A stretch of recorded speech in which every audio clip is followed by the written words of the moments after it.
En decembro pasado, Compostela Aberta presentou unha pregunta por escrito sobre o Centro de Inclusión e a concelleira respondeu fora de prazo e dunha maneira pouco clarificadora. Póñolle varios exemplos. A pregunta sobre en que fase estaba de redacción o proxecto do Centro de Inclusión respondeu que o expediente administrativo xa estaba no Departamento de Contratación e non era correcto, aínda non estaba. Pregunta sobre a fase na que está a tramitación para a inclusión do proxecto no programa EDUSI, a concelleira aludiu a unha reunión do órgano de participación da EDUSI que se celebrou en setembro do ano 2020 e aproveitou ademais para sinalar que o proxecto fora moi ben acollido. En esta afirmación voume parar.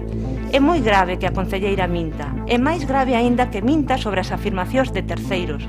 Imagino que a concelleira Mila Castro ignoraba que se levantaban actas das reunións do Comité de Seguimento da EDUSI e imagino que descoñece que a oposición ten dereito a consultalas. Porque o que di a acta desa reunión é outra cousa. Di que nesa reunión houbo 7 persoas que falaron sobre o cambio do proxecto do Centro Sen Fogarismo, agora chamado Centro de Inclusión. E só unha delas, a representante do sindicato UST, se mostrou favorable ao cambio. As outras 6 persoas manifestaron, e así se recolle na acta, que estaban diante dunha oportunidade perdida.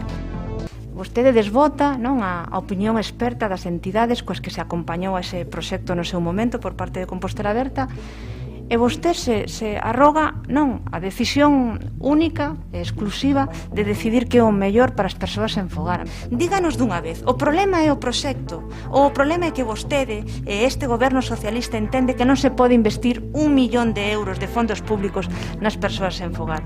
Dígao claramente. Ou o problema é que vostede entende que a atención ás persoas sen fogar é cousa da Igrexa